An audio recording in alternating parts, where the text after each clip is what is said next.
करते हैं। अब मेटल सेक्टर की बात करते हैं। पिछले कुछ दिनों से काफ़ी एक्शन है। हालांकि इस साल में कोई खास रिटर्न्स नहीं रहे हैं, लेकिन अगर आप पिछले कुछ दिनों में देखेंगे तो बहुत शानदार रिटर्न्स रहे हैं। चीन में इकोनॉमिक बूस्टर से मेटल्स में एक शानदार तेज़ी है। प्रॉपर्टी और इंफ्रास्ट्रक्चर सेक्टर को बूस्ट देने के लिए चीन ने रिजर्व रिक्वायरमेंट रेशियो में दूसरी बार इस साल कटौती की है। इस कदम से चीन में मेटल डिमांड बढ़ने की उम्मीद है। प्लस चाइना के डेटा पिछले कुछ दिनों में अच्छे रहे हैं।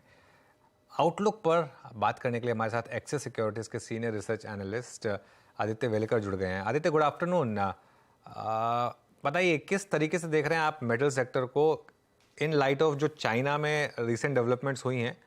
पहले तो एक सेक्टर पर ओवरऑल व्यू लेते हैं, उसके बाद इंडिविजुअल कंपनीज की बात करेंगे।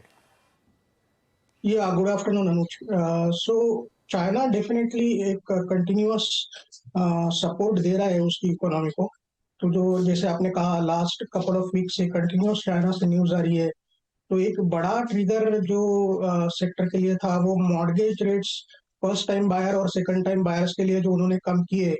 उसके बाद वहाँ पे जो दो बड़ी सिटीज है शंघाई और बीजिंग, वहाँ पे जो एग्जिस्टिंग हाउसिंग्स है वहाँ पे सेल्स थोड़ा इंक्रीज हुआ है। तो ये जो लेटेस्ट वहाँ का जो अपडेट है वो ये है। अ, अभी जो आरआरआर कट कर रहे हैं और जो लो प्राइम लोन रेट और ओवरऑल जो रेट कट का जो साइकिल उन्होंने जो लास्ट कुछ वीक से किया है, वो सब यही इंडिकेट कर रहा है कि they want to revive the property sector. तो लिक्विडिटी बूस्ट कर रहे हैं, मॉर्गेज रेट्स उन्होंने कम किए हैं। अभी इसका जो ट्रांजिशन होगा वो अगर प्रॉपर्टी एग्जिस्टिंग प्रॉपर्टी सेल्स से अगर न्यू प्रॉपर्टी जो है यानी अगर जो एग्जिस्टिंग जो उनके बड़े बड़े डेवलपर्स है वो नई लैंड खरीद के अगर प्रॉपर्टी कंस्ट्रक्शन नया चालू करते हैं तो कमोडिटी को बूस्ट मिल सकता है। बट एज ऑफ नाउ स्थिति ये है कि उनके पास एग्जिस्टिंग हाउसिंग जो उनकी इन्वेंट्री है वो काफी ज्यादा है और डिमांड उस तरह से पिकअप नहीं हुआ है। तो जो जो मूव्स है वो अभी प्रॉपर्टी डेवलपर्स को थोड़ा सा रिलीफ देने के लिए उन्होंने ये सब एक्टिविटीज की है। उनके डेट्स में काफी ज्यादा, उनके बुक्स में काफी ज्यादा डेट है, तो उसको रिलीफ और हाउसिंग प्राइसेस कोलैप्स होने से बचाने के लिए ये सब उनकी मूव्स है। बट एक कमोडिटी बुल रन सिनेरियो तभी बनेगा जब जो नया कंस्ट्रक्शन नया housing starts with new land buying अगर ये आता है, जिसके लिए थोड़ा टाइम लग सकता है। हो सकता है कि आगे जाके और चाइना कुछ ना कुछ स्टिमुलस इस एरिया में दे, क्योंकि उसका इकोनॉमी प्रॉपर्टी पे डिपेंडेंट है और स्टील जो डिमांड है वो 40% रियल इस्टेट से ही आता है चाइना से। सो ये मोटा मोटी एक चाइना का एक इकोनॉमिक आउटलुक अभी नजर आ रहा है। बिल्कुल। एक स्पेसिफिक अब मैं बोलूँगा आपसे टाटा स्टील पर, क्योंकि यहाँ पर एक और एडेड ट्रिगर है। यूरोप में जो उनकी डील की डिस्कशन चल रही है, यहाँ पर क्या भी होगा आपका? हाँ, यूरोप में उनके जो यूके के एसेट्स है वो लाइफ टाइम उनकी जो लाइफ है वो अभी खत्म होने के इस पे है। तो जो अपस्ट्रीम एसेट्स है उसके लिए आई थिंक अभी जो लेटेस्ट न्यूज है वो 500 million pounds government of UK ने उनको सपोर्ट दिया है और 700 मिलियन पाउंड्स टाटा स्टील डालने वाला है। बट इसका और अभी आगे जाके उसका क्या कैपेक्स रिक्वायरमेंट आता है after this preliminary first round of capex.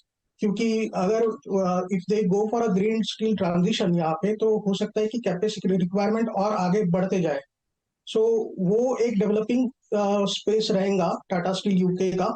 But overall Tata steel को आप अगर कंसोलिडेटेड लेवल पे देखें तो Tata steel UK as a percentage of total steel production capacity of Tata steel group ये अभी इनसिग्निफिकेंट होते जा रही है, क्योंकि टाटा स्टील इंडिया में अच्छा एक्सपांशन कर रहा है। अभी उसका 5 मिलियन टन कलिंगानगर फेज 2 का जो प्रोजेक्ट है वो FY 26 में आने वाला है। और उसका एक लॉन्ग टर्म जो एक्सपांशन जो टारगेट है वो 20 मिलियन टन से 40 मिलियन टन बाय FY 30 का एक इंडिया में उनका टाटा स्टील इंडिया का टारगेट है। तो अगर ये ओवरऑल पर्सपेक्टिव से आप देखें तो टाटा स्टील में जो एक प्रोडक्शन कैपेसिटी टेलविंड है वो इंडिया में ज्यादा है। तो वो इंडिया में फुटप्रिंट बढ़ा रहे हैं जहाँ पे ईबिटा पर टन अच्छा है। तो उसके वजह से टाटा स्टील का जो रिसेंट रैली हमने देखा वो उसमें एक वो that is one of the factors की जो रैली में कंट्रीब्यूट किया है। तो टाटा स्टील का प्राइस टू बुक सपोर्टिव है इस लेवल पे। आदित्य जी, एक और चीज़, अभी आपने टाटा स्टील पे अपना व्यू शेयर किया चाइना मार्केट पे। रेस्ट ऑफ द वर्ल्ड में excluding I think China, demand कैसी है? दरअसल मैं अपना प्रश्न जो है वो केंद्रित या फिर टारगेट कर रहा हूँ एक और कंपनी जिसका एक्सपोर्ट मार्केट पोस्ट कोविड बहुत अच्छा रहा था, वो था JSPL। इन्होंने एक्सपोर्ट मार्केट में काफ़ी वॉल्यूम जनरेट किए थे और काफ़ी अपना डेट भी रिड्यूस किया था। JSPL पे आपका आउटलुक क्या है इस वक्त? एक्सपोर्ट मार्केट अभी थोड़ा वीक है यूरोप में, पर्टिकुलरली यूरोफर का जो आउटलुक है सेकंड हाफ के लिए एक्सपोर्ट्स इतना अच्छा नहीं है। तो JSPL भी एक्सपांशन कर रहा है। 16 मिलियन टन 17 मिलियन टन तक उसका एक्सपांशन होने वाला है। उसमें लॉन्ग प्रोडक्ट्स का एक्सपोजर ज्यादा है और लॉन्ग प्रोडक्ट्स प्राइसेस अभी रिसेंटली बढ़ी है, तो JSPL भी उसकी उसी की वजह से रैली हुआ है।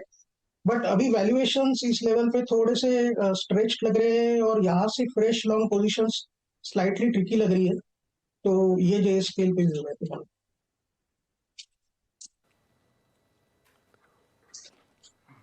सेल ने भी इस दौर में बहुत अच्छा पुल बैक दिया है और 9670 के जोन में।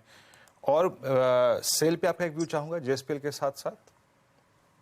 सेल में एक जो हमने हिस्टोरिकली देखा है कि सेल एक कैपेक्स इंटेंसिव फेज में जब भी जाता है, तो लास्ट ईयर भी जब वो कैपेक्स कैपेसिटी एक्सपांशन कर रहा था तो 20 मिलियन टन कैपेसिटी एक्सपांशन करते करते उसको 10 साल लग गए, जिसकी वजह से उसका जो कैपेक्स ओवररन था, एक जो डिले हुआ है, उसकी वजह से रिटर्न ऑन कैपिटल एम्प्लॉयड इतना अच्छा नहीं आया है सेल का। तो अभी सेल का जो उनका जो प्लान्स है, they want to expand the production capacity once again from 20 million ton to 32 million ton by FY32। तो जैसे ये अभी कैपेसिटी एक्सपांशन में फिर से जाएगा तो लॉन्ग टर्म व्यू में एक कंसर्न हमेशा सेल के बारे में इमर्ज होता है कि वो return on capex, return on capital employed का एक कंसर्न उभर के आता है। बिकॉज इतना बड़ा अभी वो कैपेक्स अगर करता है कैपेसिटी एक्सपांशन करने के लिए, तो उसका लिवरेज जो डेट है वो बढ़ते जाएगा और उसका fixed cost as compare to other steel players like Tata steel, JSW, JSPL, ये थोड़ा ज्यादा है। कोकिंग कोल प्राइजेस से भी थोड़ा सा सेंसिटिव है। सो हमारा पिक टाटा स्टील है रादर देन सेल। और अभी रिसेंट न्यूज है कि कोकिंग कोल प्राइजेस 300 के पास टच हुई है। ऑस्ट्रेलिया में एक माइन है BMA, BHP मित्सुबिशी अलायंस की एक माइन है जो कोकिंग कोल सप्लाई करती है। वहां के एक्सीडेंट की वजह से कोकिंग कोल में थोड़ा सा डिसरप्शन हुआ है। तो कोकिंग कोल प्राइजेस ये सभी स्टील कंपनीज के लिए बहुत क्रिटिकल है और वो अभी 300 के आसपास जस्ट टच हुई है। तो उसके वजह से स्प्रेड्स में मे बी इन Q3 जो एक लैग के साथ चलता है स्प्रेड्स, तो स्प्रेड्स में थोड़ा सा इम्पैक्ट आ सकता है। बट देखना पड़ेगा कि ये प्राइजेस कितनी सस्टेन करती है। बट ये एक स्लाइटली नेगेटिव न्यूज आज आई है स्टील सेक्टर के लिए। राइट, बहुत बहुत शुक्रिया आदित्य आज हमारे साथ जुड़ने के लिए और इस सेक्टर पर बात करने के लिए। लेकिन बात हो रही है ग्लोबल